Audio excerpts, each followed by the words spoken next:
Okay. Director Dunsmuir, Here. Director Gates, Director Hughes, no absent. Director Litkey, Here. Director Strobel, Here. Director Tenbush, Here. and Chair Drinkline. Here, thank you. Okay, we have a quorum. There you go.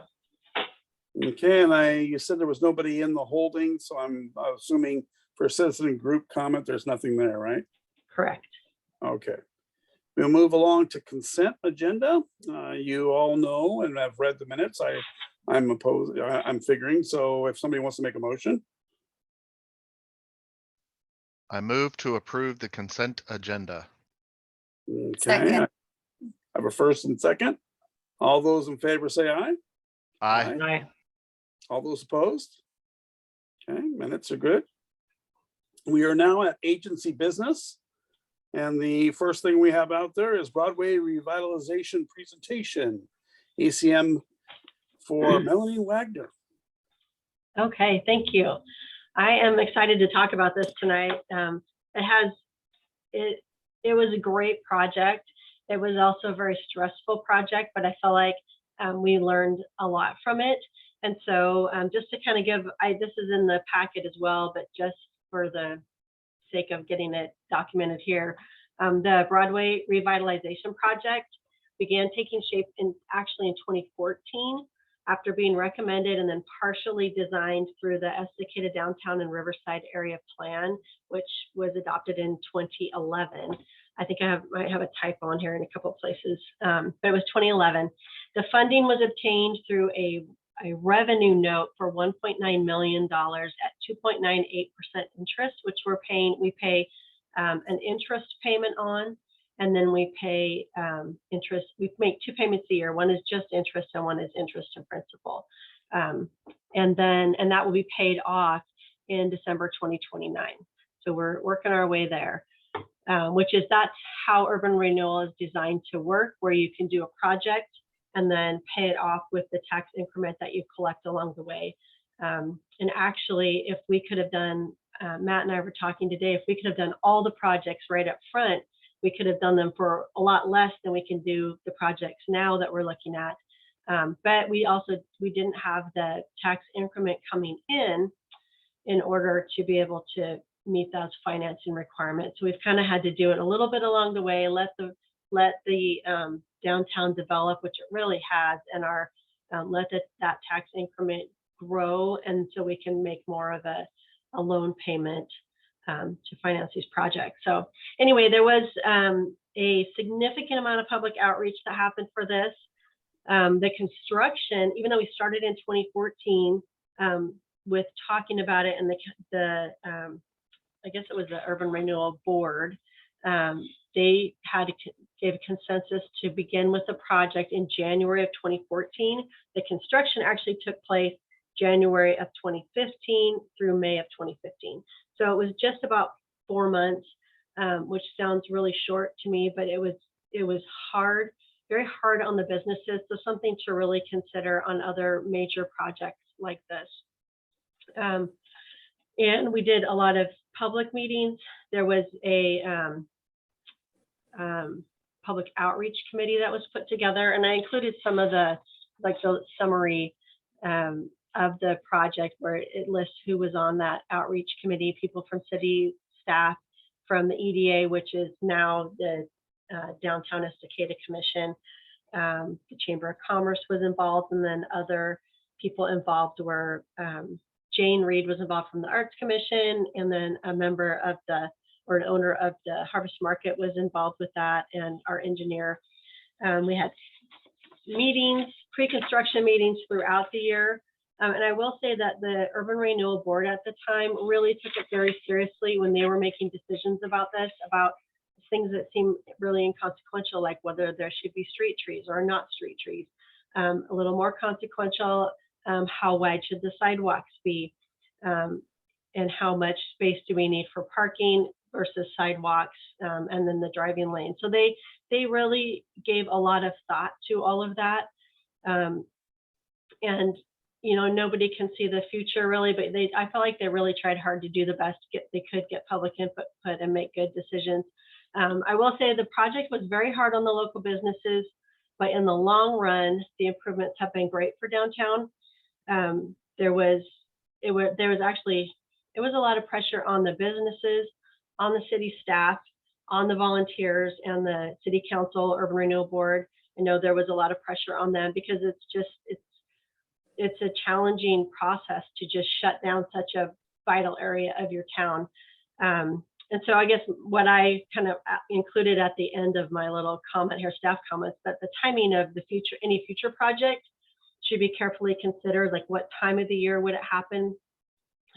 So is it going to be going through the summer when the businesses, sure there's not school going on, so no school buses going and school traffic, but there's a lot of tourist business coming through, and so consider things like that, or coming towards the end of the year when people are trying to, we just experienced that with the closure of Northwest Wade, because that project ended up going, it's supposed to be closed for 3 weeks, and ended up being closed 6 weeks. And this, we're coming into the end of the year when really there's two main businesses up there that were really affected, but nevertheless, whether it's 2 or 20, it affects them. So just to consider how we detour things. And I did include this Mayor or Chair Dodrell's summary of a survey, and I can send you out all the responses, but I just kind of included the summaries in this packet. But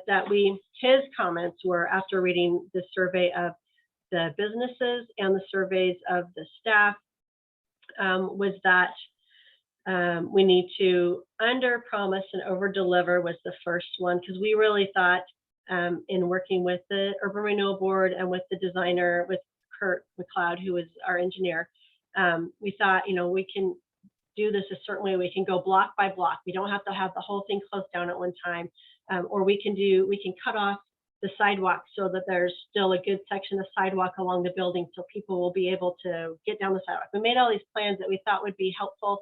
And then when the construction company comes in and boots hit the ground, it's like sometimes the best laid plans don't work out like that. And then it was disappointing to a certain degree. So don't make commitments ahead of time until we really know how things are going to happen. And then communication is huge. Hold public information meetings, even if they're not well attended. People who, if you have 1 or 2 people even that show up, they're interested and they want to know. And so have these public information meetings, use social media, do face-to-face visits. I know if we're talking about a project on Main Street, there's not as many businesses affected as there were on Broadway, but still to have good communication with those business owners, I think will be really, it's obviously important, and it's a lesson that we learned. And then just have staff be really able to answer questions. And it's surprising, you can be giving out information like crazy, and you think that you're just inundating people with information, and there's still people that don't know or haven't heard or think one thing when it's another thing. So anyway, those are kind of some of the little the things I would like to share about how that project went. And then I would like to share my screen. So I'm going to try that. And I'm going to pick this screen here. All right.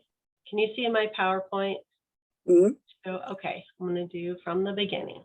All right, so hopefully it's going to, there we go. Okay.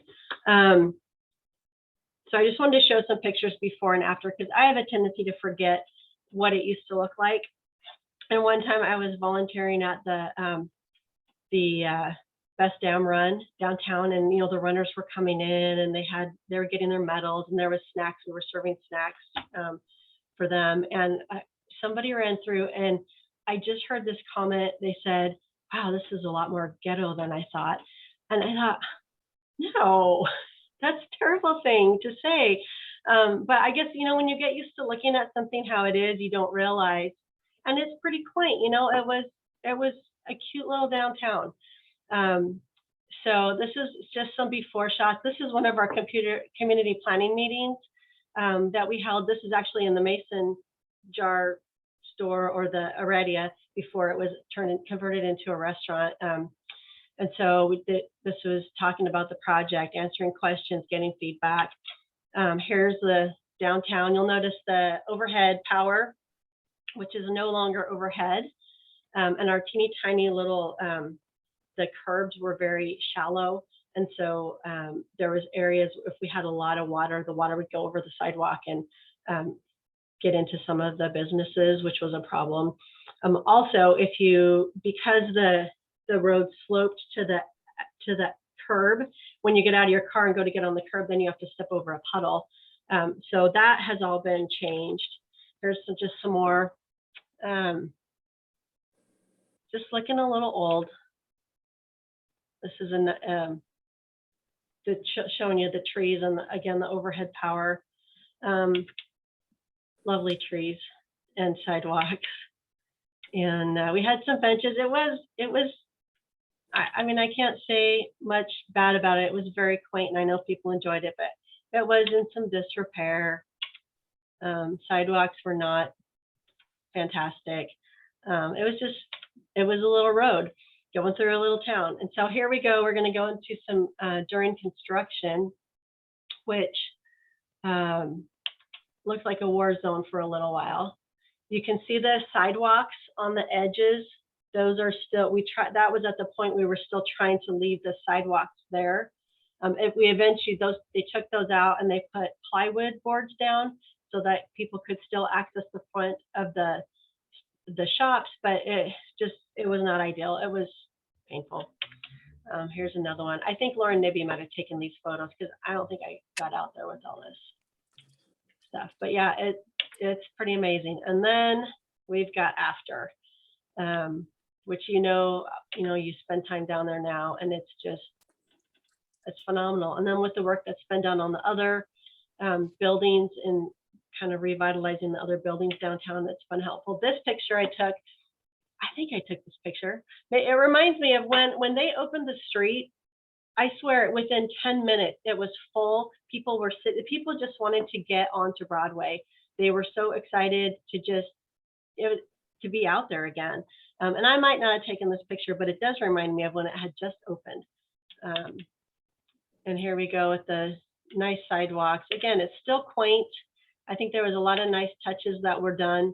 And then, of course, people just love to enjoy it. I will say, I think I'm going to go back to, without making you dizzy, to this one. You can kind of see, so we do have, Brent mentioned in his letter, summarizing the lessons learned, that the one thing he still hears is that the parking spaces are too short. And he goes, I can't argue with that.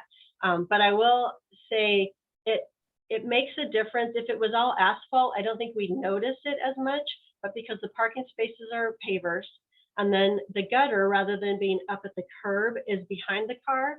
So you have that concrete strip, and that's where the water runs to. So when you get out of your car and you go up to the curb, now you don't step in a puddle. But it makes that line right there, and you can even see that truck just sticking out over it. Obviously, there's plenty of room for that little car, but it makes it feel even more constrained, which it is when you have an oversized vehicle that it's tight down there. For the most part, it does fine, but anyway, beautiful. It was a lot of work. I think it was worth it. And then if you guys have any questions, I missed these. This will be fun to get back to again. Yeah. Anyway, another favorite picture. That's nice. Yeah. If anybody has any questions though about that process or anything, I'd be happy to answer, or we can just move on to Matt's portion, whatever you want to do. All right. Anybody have any questions for Melanie? I can't see the screen, so I can't see. Oh, sorry. Okay, here, I am going to stop sharing. All right. That was a great historical rendition of all the things we went through during that. Being a person that was involved with that as well, there was a lot to it, a lot more than we thought. And it was definitely hard on the businesses there for a little bit. We heard a lot about that.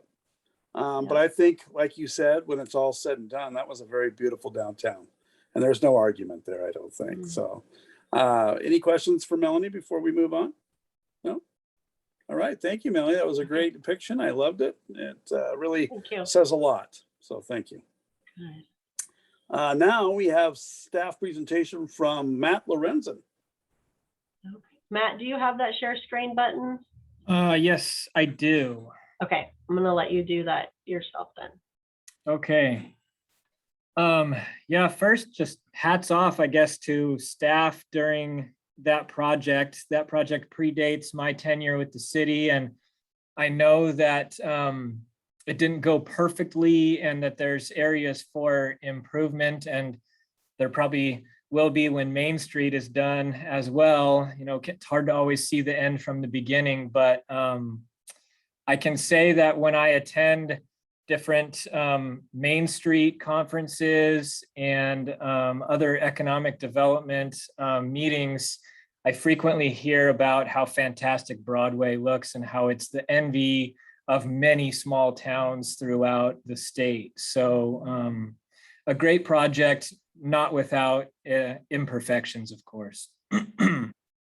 So yeah, I'm going to try and share my screen. Let's see.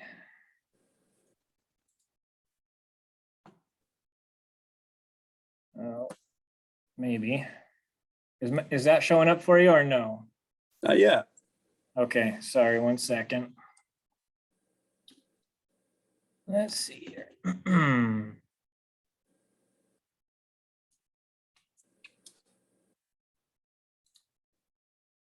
How's that? Yep, we got it. Is that only part of the screen or is it the whole screen? I think we've got a portion of it. Let's It looks see. a little cut off, kind of. Okay, let me see if I can fix that.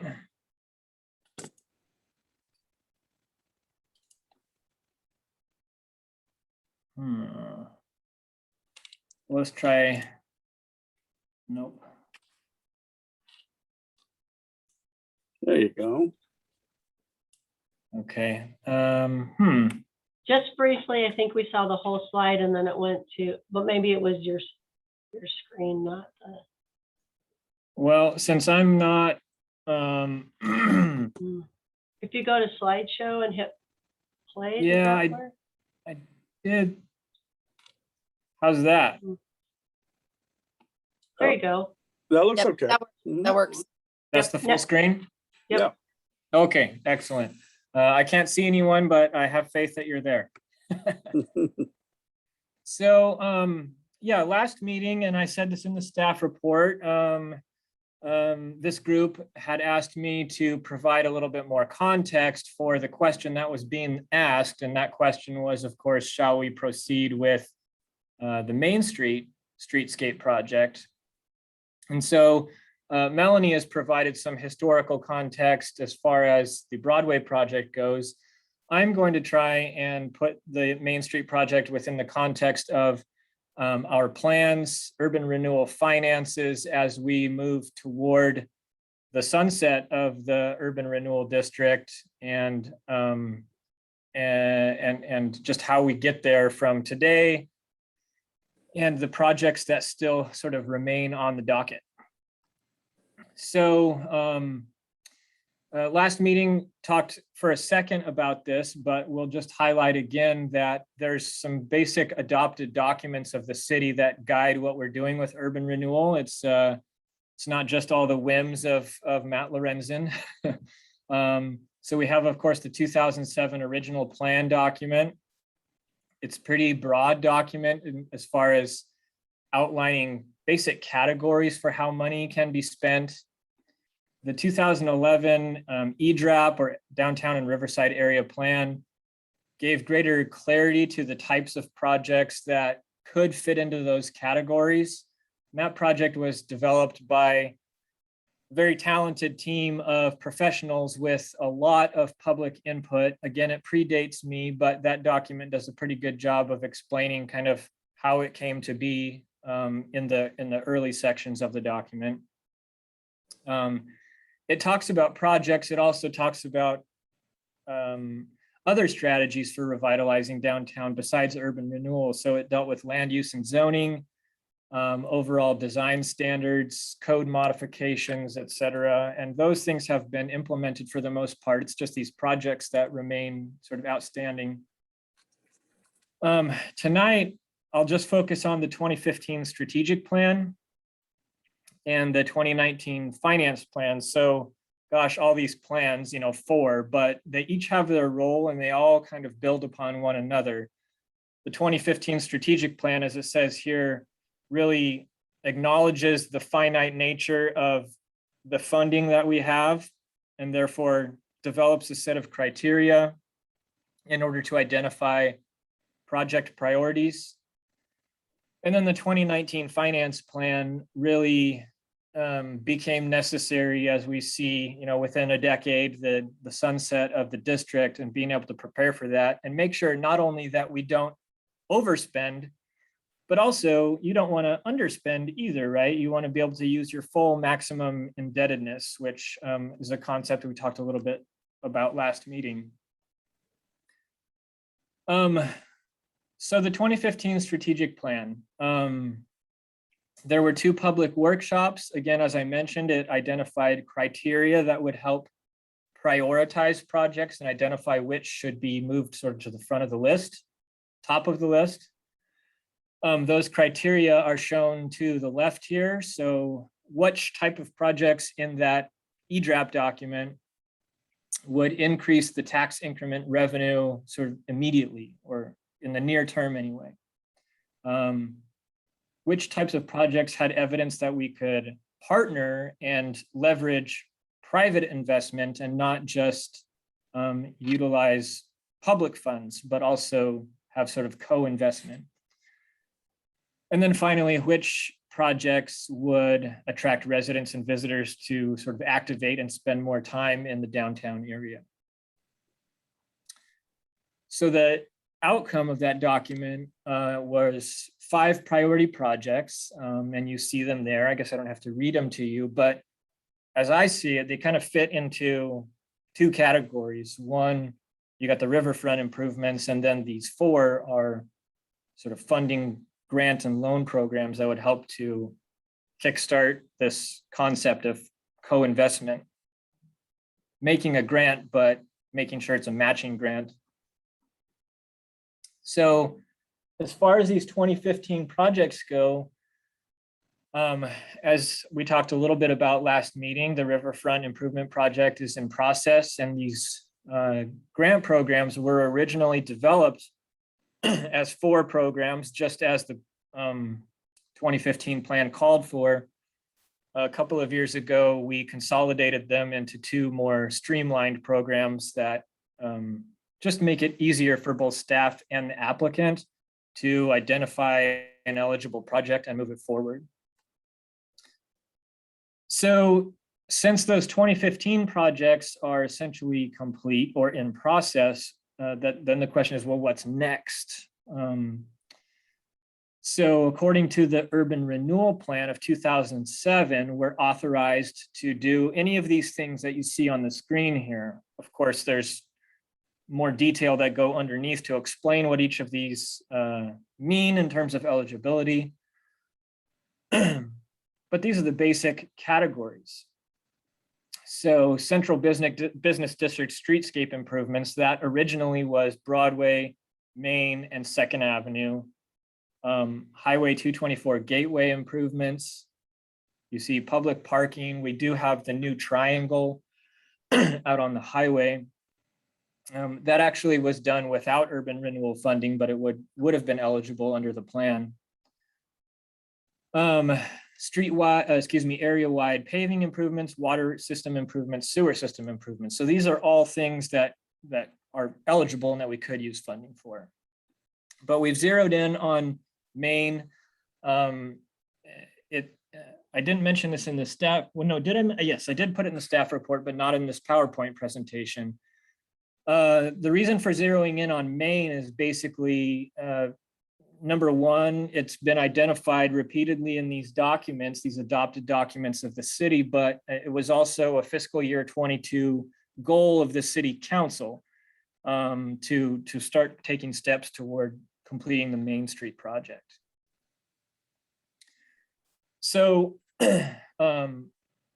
now let's jump into that finance plan document, which I brought to last meeting, but we had up on the screen and it was very fine print.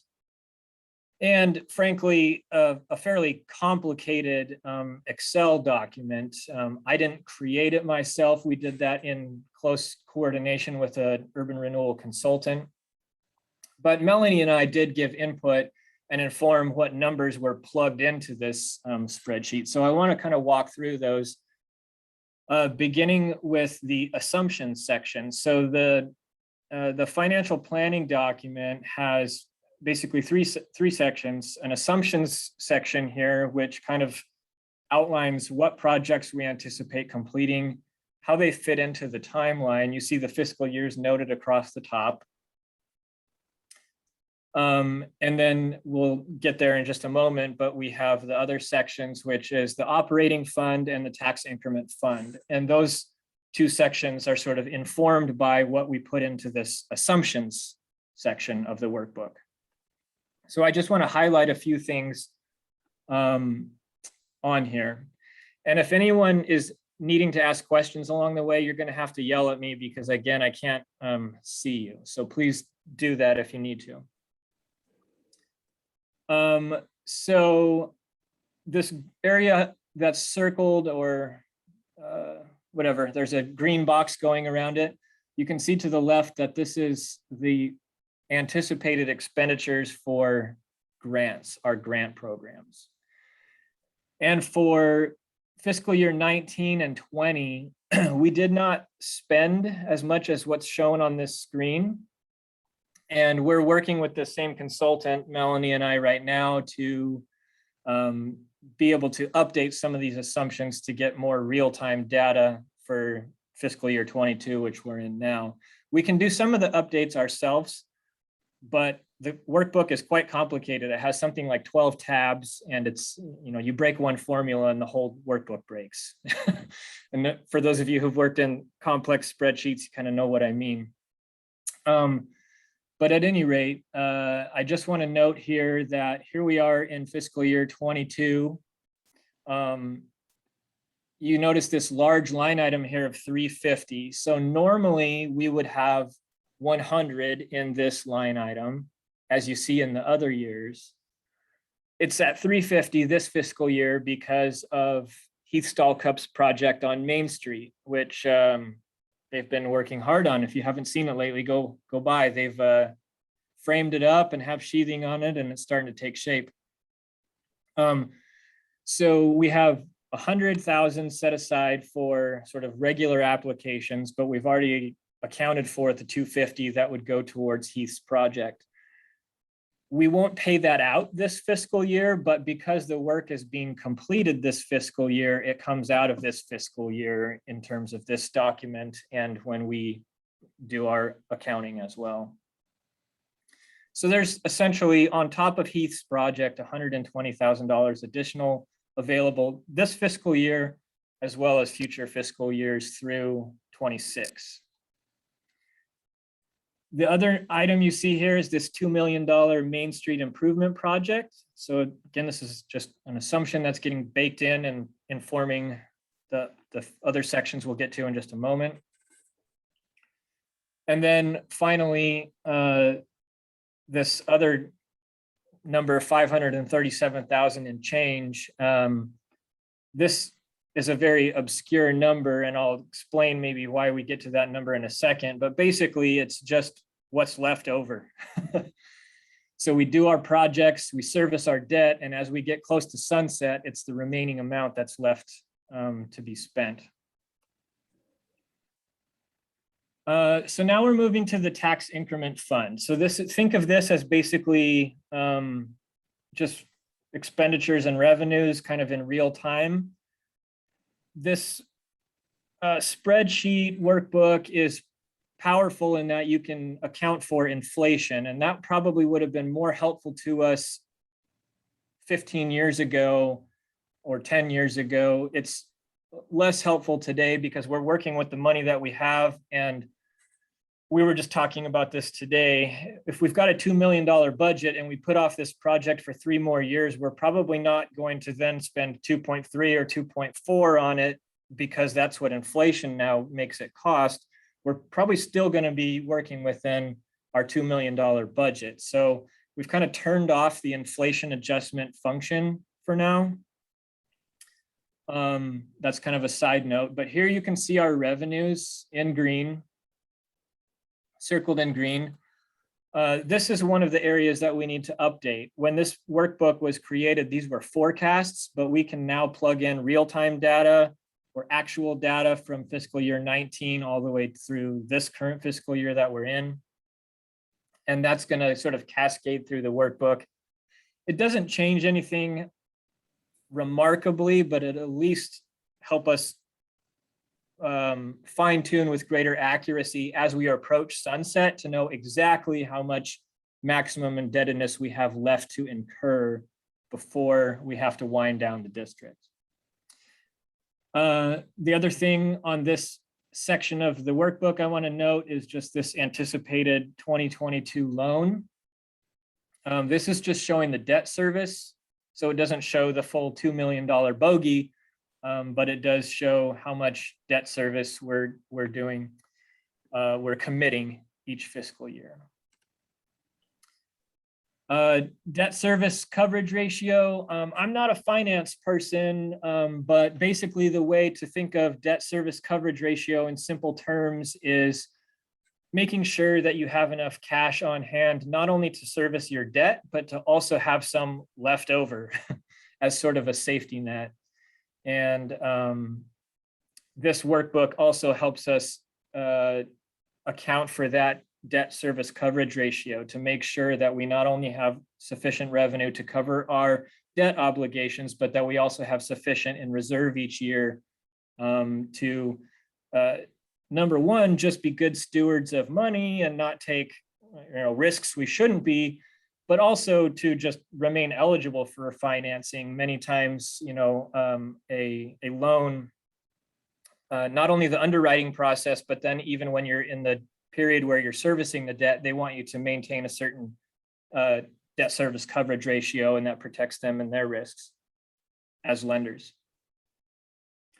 So here's our projects fund. This is the third section of this workbook, or at least the tab that I'm going through with you tonight. This program income line, this is an interesting line item because it's money that's coming into the Urban Renewal Agency. In this case, these numbers that you see, 21,760 and then 22,000 in fiscal year 2020, 28,000 in 21. This is rent revenue from the Yo Treats and Sweet Cheeks building, which we do still currently own. And then this forecasts a $300,000 sale of that building this fiscal year. I still hope that that will be possible before June, and the owners of Yo Treats, which have a first right of refusal to purchase that building, are taking steps right now to secure that loan. Of course, there's always the possibility that they won't be approved, and then we would maybe look at selling in a different year. But right now we're operating under the assumption that before June 30th of 2022, we'd be able to sell that building and realize this sort of influx of program income. The nice thing about program income is that it doesn't count against your maximum indebtedness. When we completed the Yo Treats project, that counted against our maximum indebtedness, but when we sell and bring that money back in, we can respend it and it doesn't count twice against our maximum indebtedness. I hope that made sense. Finally, I mentioned this last meeting, our authorized maximum indebtedness according to our urban renewal plan, which was developed according to Oregon statutes, authorizes a maximum indebtedness of $6.6 million. And what this finance workbook allows us to do is make sure that every dollar that we can spend, we spend it while not overspending and violating law at that point. So This does show that by fiscal year 26, we'll hit our maximum indebtedness. And then as we talked about last meeting, the reason why this workbook extends all the way till fiscal year 30 is that we will continue collecting tax increment until we've retired all of the debt that we incurred during the period of the district. So again, we're back here. What's next? I hope that that provided you the context in terms of those plan documents, but also the financial planning for urban renewal. I know one counselor last meeting expressed some concern about kind of getting ahead of ourselves or spending future money now, and maybe not rationing appropriately. And I think that the way that I was explaining things maybe made it come across that way. And certainly funding a $250,000 grant project that exceeds, this normal $120,000 expenditure is in a way spending tomorrow's money today. But I wouldn't really think of it that way, because these are the type of projects that urban renewal wants to do. These are the type of projects that accomplish the goals of urban renewal. And so fortunately, we do have the revenues today to support not only that level of a grant project, but also still incur new debt and service the debt we have. So yes, we won't fund grant projects in fiscal year 27, but we did that and we're striking while the iron is hot today. And so I don't view that as a negative thing. In fact, I would view that as a smart thing. As Melanie mentioned earlier, if it were possible, it would have been great to do every project we could the first year that urban renewal was authorized in Estacada. But unfortunately, we didn't have the tax increment revenues yet to service that debt. So you have to wait a period of time for your tax increment fund to build up before you can start incurring and servicing debt. And that makes perfect sense. I don't think they should do it any differently, but it does mean that you have to wait a period of time before you can do these projects. And every year that goes by, inflation works against you and you can do less, you get less bang for your buck. So I guess that's a long-winded way of saying, I think it's actually smart, if you're able to spend money earlier rather than later, so that you don't have inflation working against you. And we're in an inflationary period right now, more so than we have been in the recent past. And so again, I would just restate the same thing, that I feel like it's actually wise to spend money sooner than later. So yeah, I'm posing this question: what's next? Is it Main Street? And if yes, then the other thing that council or the URA board charged me with last meeting was coming up with sort of a plan and a timeline for public outreach to make sure that we get public input before pressing forward. So if Main Street, if everyone is on board with just the idea of moving forward with a $2 million Main Street project, then what do we want input on specifically? I think we should talk about that. I don't know that we need to design the exact questions in this meeting. In fact, I would discourage that. But I do think we want to generally come to some consensus about what we are going to ask about. Mainly because if we create too much of an open-ended situation, we may mislead the public in thinking that they get to, pick the color of flowers, when in fact they don't get to. And that's an exaggeration, but my point is simply that we want to ask for input on things that we actually anticipate changing based on input. But if for those things that are kind of locked in, we probably don't want to poll the public about that, because we don't want to mislead them and make them think that they're going to be providing input on something that they really won't be affecting in reality. So I'm asking you to consider that we do have budget constraints. We're trying to reverse engineer and back into a $2 million project. And there are engineering and transportation best practices to take into account as well. again, an exaggerated example, but if the public came back and said we want 16-foot sidewalks, sorry, we can't satisfy that. So there's just some things that are going to be set based on engineering best practices and our budgetary constraints. So I'm just recommending that we stay specific about what we are asking for input about. If we're going to have angled versus parallel and where. This is one of those pieces that I'm actually not sure that there's tons of room for public input, because there's only certain places these types of parking are going to fit. But we can certainly have the engineer come up with a couple of alternatives and ask the public which is the preferred one, A, B, or possibly C. The other thing that I think we can absolutely ask for input about is prioritization. So again, we are going to have to probably do some value engineering. We are going to have to design to a budget. So rather than saying completely open-ended, what are the features that you want on a beautified Main Street? Let's have folks prioritize what is most important to you. So that way, as we maybe have to value engineer some things out, we make sure that we're value engineering the things that people care about least. Or rather, stated differently, that we're prioritizing the things that people care about most.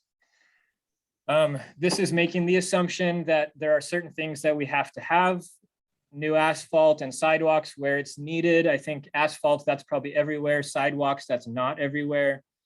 ADA compliance as far as ramps, curb cuts, bump outs, etc. Undergrounding the utilities, and then introducing some of those traffic calming bump outs like we see on Broadway.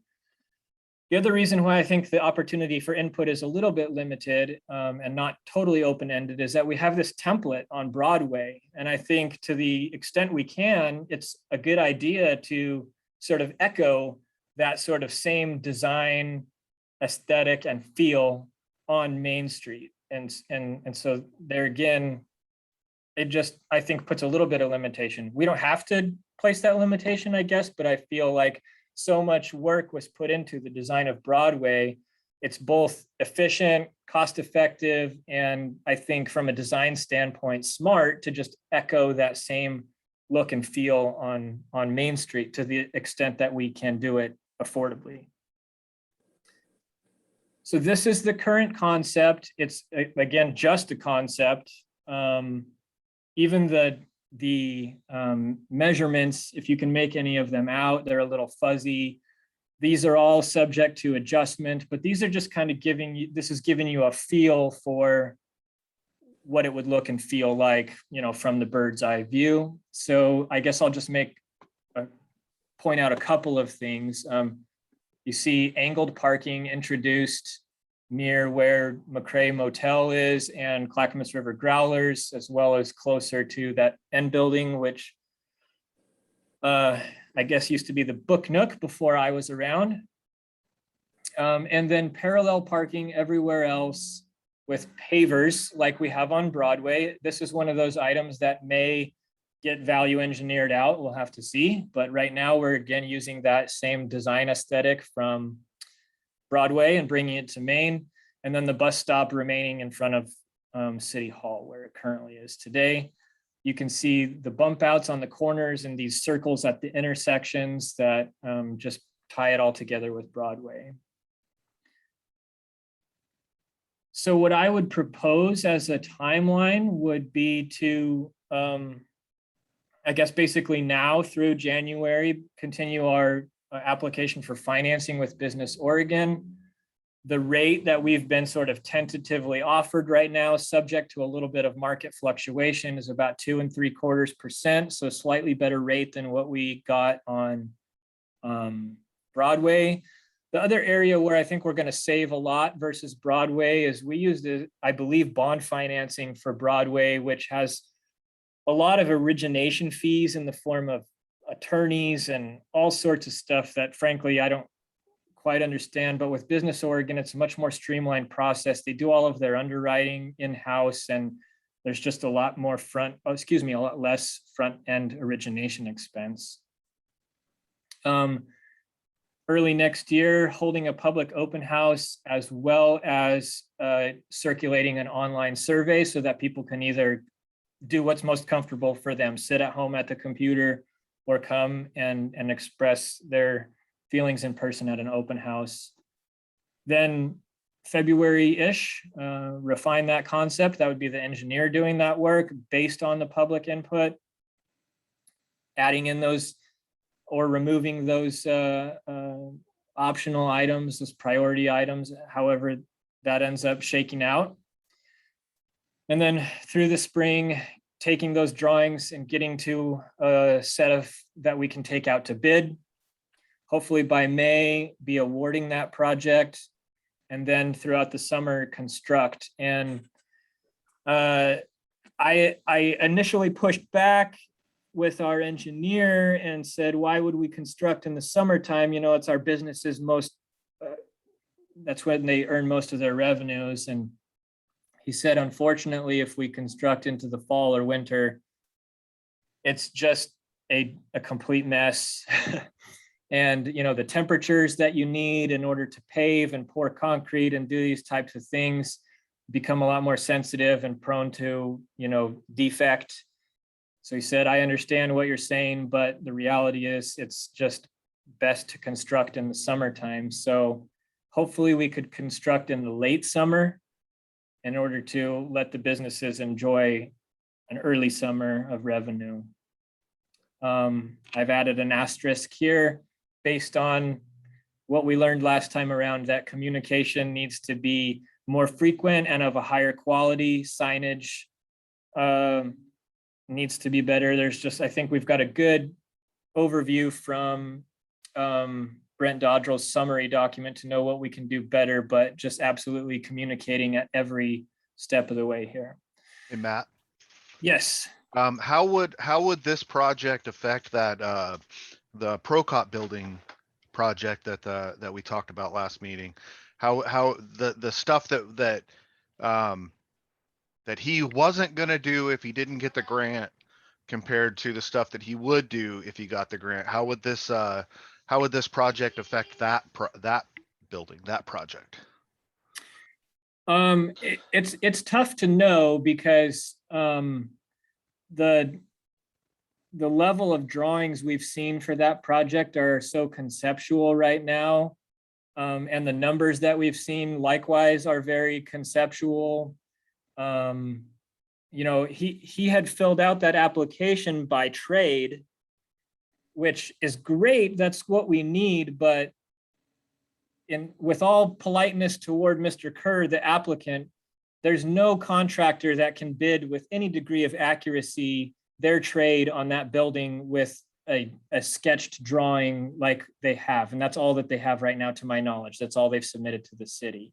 So it's really difficult for me to know, or anyone to know, what bells and whistles that project might have or not have, you know, given how little we know about it at this time. What I will say is that we do have money in the budget this year and next year. And I think that that project would fit within those budgetary parameters if they do get to the point of being able to move forward.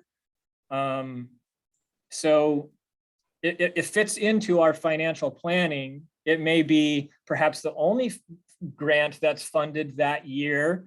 But I think more than likely, if that grant is funded, it would be partially for this fiscal year and then partially for next fiscal year. So from an accounting perspective, it's a little bit messy, but from when we're trying to allocate our dollars across time, it actually works out quite well, because then we won't completely deplete, you know, next year's grant fund, and we won't completely deplete this year's either. We'll still have additional dollars available if there are other smaller scale applications that would come in. Does that help, Gary? Well, a little bit. So, if in this project, this Main Street project, we already have the plans to do that sidewalk, the sidewalks right in front of that building, the parking in front of that building, he could just completely take that right out of his project, right? If we're already doing it for this Main Street project, he can just take that right out of his planning. I see what you're saying. So the sidewalks in front of the ProCops building are actually some of the sidewalks that will be able to stay, as far as I understand, because they had to be replaced a year or two ago, because they weren't ADA compliant and they were crumbling apart, and the city was getting code compliance complaints as a result. So they were replaced and made ADA compliant. So I don't know that Mr. Kerr would actually have to have that as a line item for his project. Sidewalks, that is. So Matt, some of the items that the public is gonna have input on, how much is that gonna affect? Can you bring the map back up, please? Oh, yeah. Sorry.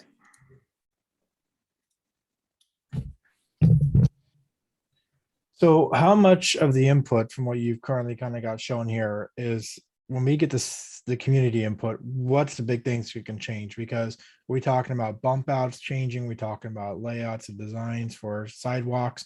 What kind of input are you going to be looking for from the community for this project? I think it would be, well, it's what you tell me. Okay, well, you said that Um, they wouldn't have options to choose. you know, Yeah, I mean, flowers and so- things, but can you so- give me a rough idea? Yeah, I mean, I say that in jest, but I'm partially serious. You know, if you guys say you want input on X, Y, or Z, then we as staff are going to go ask for X, Y, or Z. But I do think that we're probably asking the public for some input on like a design option A or a design option B regarding location of and orientation of parking. And then I think we're asking for them to prioritize, I guess, what I'm calling bells and whistles here. So if they came back and they said that they really don't like the bump outs, like we heard a lot about 6 and Main. I'm gonna use 6 and Main as a big one here because that's where some bump outs are there. And Main is a big area for us to send our traffic through for trucks. That since we have a lot of like farming and things like that, we see a bunch of trucks always going through there. So after we had the meeting last time, I got a numerous amount of calls over the course of the last couple weeks asking me about this Main Street project. And I told them most of the time, watch the thing. I don't know, but their gravest concern is how much is what this design is. And it doesn't really show well enough. Is this going to be limiting for trucks and larger vehicles that are using our Main Street? And that's what they want input on, is basically come in and talk about that, because that's their biggest concern is this thoroughfare that they use. How much is this going to be restricted and that type of thing? So will we have the ability to put that in there for them to come in and give their input? And if the input is that they don't want limiting items in there, is that going to change our layout? And the reason why I'm asking this question is because if that is the case that we're going to be going with, and it does change the layout dramatically, that could affect what's going to happen in front of Mr. Kerr's building there and the money that we put toward them. And so that's why I'm asking these questions, because it's a layered effect there. So. Yeah, so if ultimately this board, either of their own volition or after public input, find out that traffic calming features are undesirable and unwanted, then yeah, I would say this design that you're looking at here could be dramatically different. But the reason why the concept looks the way it looks right now with the bump outs is because the goal, at least as it was outlined in the downtown and Riverside area plan, was to make Main Street a more pedestrian friendly environment. And so slowing traffic down is actually a goal or like it's a desirable outcome rather than the opposite. You know, sometimes Main Street is used as a drag strip, and I can tell you that's true because it's right out my window. So I understand the concern about maybe turning radiuses and things like that, but as far as slowing traffic down, you know, that's a desirable outcome as far as transportation engineering goes. Well, yeah, and I get that, and we can focus on slowing traffic down, but we need to do it in a way that doesn't hinder the primary focus of what our people in Estacada use. What they do, we have large trucks out here. I mean, I drive one myself. Getting around in Broadway is scary for me because I almost run into the back of it. My truck sticks out. Those are the type of issues that were not considered when we look at we're a rural town. We have trucks with trailers. We have people with big campers. We have industrial semi trucks that come through our town. That move we made up on and the change we made up on 6th and Main, that has caused some problems for people and concern. So while yes, we want the pedestrian things, I completely understand that, and we want to do stuff to help keep that safe, we need to also take into consideration what the core purpose of our people around town do. A lot of them are farmers, a lot of them are kind of country folk. They have bigger items like that. We got to make sure we're keeping that in play. And if we take that out, we're just not listening to what they're asking us. And like this portion right here between like 1,500 and 1,800, that looks really thin with those parking areas. I mean, this is just a concept, I get that, but I'm starting to think back what we did on Broadway. We can't do that on Main Street. It just will not work. So we have to definitely take that into consideration. We really need to get that input from the community, because that's what they're telling me. And so I keep telling them they need to come out here in front of our meeting and talk about it. But that's what I'm hearing. And so we definitely can't be missing that. I have a question. I don't know who can answer it. I would really love to know the statistics of how many crashes or hit and run reports or any actual incidences on Broadway have happened since we've changed it. Just because I hear a lot of people say, oh, it's thinner, and it might be, but is that really a bad thing? And has it actually caused real problems is my question. And if it hasn't really caused problems, then I don't think that we should use that as much of a deterrent from this planned beautification of Main Street.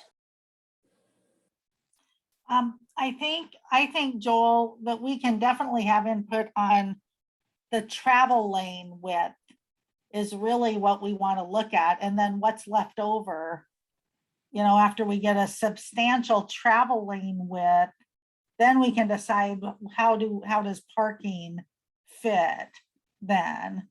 I think it's spot on. Yeah, we have a lot of right of way here.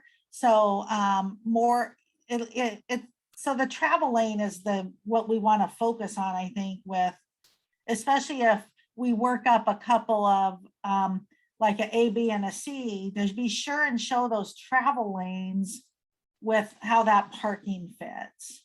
I think that's critical. And also the turn radius. It's travel lane and turn Right, capability. right. So Yep. obviously they're probably not going to be turning much, besides like a delivery truck is not going to turn much onto the side streets. They're going to be coming from the highway up that area towards 6th. Right, right. That's where most Yep. that's where most of the heavy traffic is Yeah. going to be going. But we still got to be able to turn. Right. Even like an F-350 full length truck is pretty long. So Yeah. Okay. And maybe we could get the main screen up so I can see if anybody else wants to speak. There we go. Thank you. Anybody else? Paul. I know from my standpoint, I've been thinking about this one a lot, especially having a business on there, and kind of like Matt was saying, people drive very fast down there. It would be nice to see something in there to slow people down, because I know for my own business, people will park across the street and tend to just cut straight over. People over at McRae's walk over, constantly right across the street back and forth, and are dodging traffic. So whatever we can do to kind of slow things down would be great. And then also, just some of the things you have on here, the must-haves: new asphalt, sidewalks where needed, underground utilities. Those were my 2 priorities. Having a business on there, I think that would freshen it up a lot. And then would love to see some sort of angled parking, anything to get more parking on Main Street. We've got, whole business coming in next to mine. True Value is going to be turning over here as well too. That could cause more people to come in as well. The Growler station across the street, that is very busy in the evenings as well too, which is great to see. So definitely in support of this, and look forward to some conversation with folks of Estacada to help prioritize this. Okay, thank you. Joel, you have something else? Yeah. So my question is I know that we have some residents that live on that area, and a big portion of that property is owned by a single person. Have we had his take on what he would like to be done? Because I think the power lines run on that side of the property, or that side of the road, don't they? And they'd have to go underground right there. So wouldn't, would TB want to partake and us allowing PG to run that through his property? Do we have the right of way on that, or is that going to be an issue as well? So We have all the right of way there, but the power lines are on the True Value side of. they are, okay, that's good. Yeah. So that was just a thought in my head there, because I know that there's Yeah. been some issues in the past with that. Yep. And the second question I had is, can you bring up the financial screen again? I want to ask you one question I saw in there, Matt. Yeah.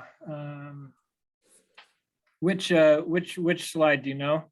It was the one with a whole bunch of different numbers on there, and it had like all the listings of on the left hand side, and it was like a spreadsheet. I think it's probably maybe 4 or 5 before this, I'm guessing.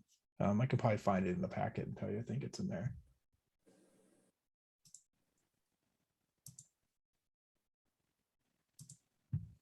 Yeah, I think that's one right there. So it says tech assistance / miscellaneous grants. What are those? Is that our small grant program, or is that something else? Yeah, so it's basically, for purposes of this document, we broke it apart, but at the end of the day, when we do our budgeting and when we do our end of year accounting, all of our grant programs come out of our capital outlay section of our budget document. So it's a fair question. What is that? I think that's what you're asking. Well, yeah, I see a $20,000 expense every single year, and it says, something weird. I just kind of want to know what that is, that we're dropping money on there if it's not our grants that we're authorizing. Yeah, so we used to have grants that were geared more towards technical assistance, and so that was sort of just at least acknowledging that they exist. Now we just have our small grant and our large grant, and the best way to read this document right now would be to just consolidate those 2 line items in your mind and just think of it as small and large grant, $120,000 per year. Okay, so we look at the one at the top as a small grant roughly, and the one at the bottom as a large grant roughly. That's probably fair to say, but I think the nice thing is that we have some flexibility in that. Let's say that one year we got $40,000 in small grant requests and $80,000 in large grant. We could still fund it and there wouldn't be any issue. We wouldn't have to do a budget amendment or anything like that. I get that. Okay. Second question I have is, I know we spent $100,000 to get the drawings or something put up for Riverfront, but I see 300,000 on there. Is that all for the exact same thing? Or basically, why do we spend $100,000 a year? Oh, yeah. So let's see here, Riverfront Improvements. Yeah, so again, this document is a little bit stale in the sense that some of the numbers are outdated. We haven't yet spent $300,000. We've only spent, I think, about 100 total. So we still have, 150 to 200, I believe, left that we haven't spent. The 2015 strategic plan is the document that says we should spend $300,000 on the riverfront. And so that's what is shown here. We do have, technically this additional, 537, that could go toward the riverfront or another project. I think I'm getting off track with your question. Your question was, why are we spending 300? And it's because that was the number that was somehow identified in the 2015 strategic plan. So you're saying we haven't spent the money, but it's showing that we have spent the money. That's what I'm confused by. Yeah, so this document was developed in like 2018, 2019. And at that time, we thought that we were going to spend about $100,000 a year. That didn't end up being the case. We just hadn't yet gotten to the point of being ready to work on the riverfront project. And so fiscal year 19 and 20, we didn't spend $100,000. I think it wasn't until fiscal year 21 that we finally started spending on that project.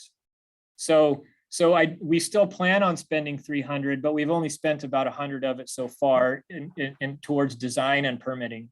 Okay, so I'm just gonna go, this is not actual, but this is basically, as you see, these assumptions on there, but the historical stuff is basically not reliable, is what you're saying? Yeah, the Okay. stuff that you see in the past tense on this document is not entirely accurate. It was just what we forecasted back in 2018, 2019. Okay, then I'll just go ahead and nix my questions in if there's not reliable information. So thank you. Okay, and when I say they're not reliable, I guess I would still say that this column right here where it says total, that's reliable. It's just that these totals may be distributed across these years a little bit differently in reality. Yeah, so I think a better description than for my own mind would be, this would be considered a budgeted document, but may not used. So that's what you budgeted for the year. Historical budget, I guess, would be a better description for it. Yeah, it was relevant at the time of its creation, but today it needs to be updated, and we're kind of working on that. But again, I think as I mentioned earlier, once we do update it, it's only going to affect things like at the margin. It's not going to have a big impact on this column right here, for example. I appreciate it. Thanks. Okay. All right. So Okay. I think basically what we're looking for tonight is just a yes, let's press forward with Main Street and to the next step, which is the public outreach and the application for financing. Okay. Well, we've heard it, guys. You've seen the plan. You know where we're at. Where is everybody at with this? Everybody on board? Okay, Katie?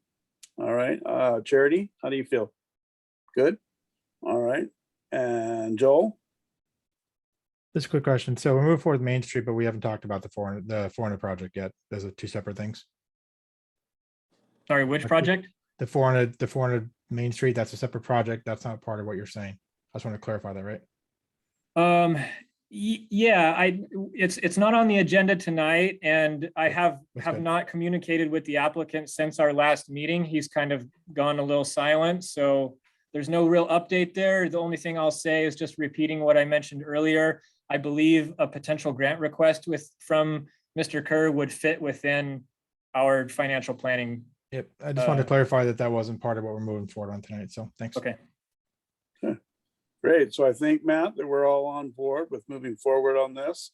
I don't see any hands the opposite, so march on. And I think you pretty well did a good job of answering all the questions. Jerry, you have something? Yeah, we've kind of talked around a certain property. Has there been any change, any conversations about the McRae's property, Matt, since I mean, it's been a while since we talked about it, but that's something I definitely would really like to see get moving on. Yeah, no movement in the recent past. I think in a discussion of a particular piece of real estate is probably most appropriate for a closed executive session. And I think that's probably all I feel comfortable saying right now. Yeah, did that help you, Jerry? Okay. All right, well, I think, like I said, I think we've reached the same conclusion, is to march on with this. And let's get going on the Main Street thing. And is there anything else we can help you with tonight that we need to go over, or are we pretty good? I think that's the last item on the formal agenda. I had one little announcement, if I can have 30 seconds. Sure. I have to announce tonight that in 3 weeks, I'll finish up my time with the city of Estacada and have accepted a position with the city of Wilsonville. I have a lot of feelings. I've been here 5.5 years and have really grown to love the people I work with and the community I work for. I've met so many amazing people, including you all during my time, and it's going to be hard to move to a different role in a different place. But part of my heart's always going to be here, and I just want to express gratitude for the support over the years, and I just look forward to such great things for Estacada. I know that there are so many great things to come. There's a huge part of me that wants to stick around and be a part of them. I hope you believe me when I say that. Excuse me, see, I almost said Estacada. Wilsonville is a little closer to home for me, and seems like a good career development opportunity. And so it feels like the right step at this moment. But I would welcome the possibility, if it presented itself, to maybe come back to Estacada one day. That's how I feel. So I hope that we can still be friends and that you don't dislike me too much for my announcement, but I just wanted to share that and again say thank you to you all. Well, Matt, you sure know how to put the shock in the end of a meeting. I wasn't expecting that, but we have grown very used to you, Matt. You are a wonderful man and done some great things here, and that will always be yours, and nobody can ever change that. You've done a great job in this city, and it's everywhere we look. So thank you for that. Katie, did you have something you want to say? I just wanted to personally say congratulations, Matt. And seriously, you earned it, man. You worked so hard for the city of Estacada. I know I've appreciated it in the 3 years I've been on the council, and you've been a great ally to each and every one of us, and me especially. And I just wanted to say I've appreciated you, and you have been very valued in our city. And the impacts that you've made in the however many years, you said 5 or so years, the impacts you've made on our city are going to last for a very, very, very long time. I just want to say thank you from the bottom of my heart, and from so many members of this community. Thank you for everything you've done, and congratulations, man, and good luck to you in your new role. And I just wanted to say that from me personally. So thank you, Matt. Thank you. Jerry. Ditto everything Katie said. Ditto. The person, whoever gets hired to come into your position, has some very, very big shoes to fill. I just hope they can come in and do half of what you've done. If they can come in and do half of what you've done, we're still in a good spot. You're amazing. The city is going to miss you. And Wilsonville's getting that's a big get for Wilsonville. So, you will be missed here, buddy. Thank you. Thanks. Yeah. Charity? Yeah, it's me. Sorry, I had to use Joel's login this evening. I was having technical difficulties, so I'm not Joel, it's me. Little disclaimer there, so that's why it says his name. Anyway, I have not had the privilege as some of the other counselors to work with you as long. It's just been for the year, but I've been able to see the amazing work that you've done for the city in the short time that I have been able to, kind of walk beside you during this process. And, Wilsonville, they're lucky. They're lucky to have you. And I just want to congratulate you on this next journey in your life. And you will be missed. And I wish you nothing but the best. I hope you can come back someday. I think you're a great asset to our community, and you will very much be missed. And I wish you all the best. Yeah, I appreciate the vote of confidence. Thank you. Joel? Yeah, I know I'm usually have a lot of questions, and I'm always kind of pushing you hard there, Matt, but it's nothing personal. It's all about just trying to get the job done for the people that are pushing me. So but yeah, it's you've always done a great job. You've taken in good strides for me, and I appreciate that. And you've always come back with the answers I need, despite what they've been. And so really appreciate you. And I know you'll do well in your next position, and I know you'll definitely be able to shine there. So, and yes, I got a frantic text from Charity saying, "Hey, I can't get into my login. Can you forward me the access?" Little did I know my name was attached to that. So we doubled it up. So thanks, but. Good luck in your next position. Thank you. Paul. And I just want to chime in too, Matt. I've had the pleasure of working with you probably from the get-go 5.5 years ago, and I very much enjoyed working with you on the commissions, the boards, whatever it is that we've done together. I've enjoyed getting to know you. You will be missed. Congratulations. You've left a lot of positive vibes in the city. Thank you. Thanks. Thank you. And in that, I think we've finished our meeting tonight, but we are at board member comments. Do anybody have anything they want to add? I think we just said it all. So, Joel, did you have something else? Yeah, I just want to clarify. Sometimes I ask a lot of questions like of things, and I know that can be frustrating because it's explaining simple areas of things. And a lot of the cases I'm asking questions I already know the answers to. I'm asking because people ask me those questions when they watch this. And if it's clarifying it for them that they watch it and they have to deal with this, it helps to solve those problems for them later. Because a lot of people don't understand much of it because they're only watching a simple video. They're not reading the full packet. They're not dealing with it on the outside. So it's just, that's why I ask them the questions and details that I do. And so it's very simple and clear for them. So there's not misconfusion later. So I just wanted to clarify all that up for everybody here. When you're going, why is he asking that question? You should know that. I know the answer usually. It's just so that I can make sure when people are out there watching, they understand it. So thanks. Okay, thank you. And in that, I want to thank all of you, like I said, for making time tonight to do this. And I hope you have a wonderful holiday season.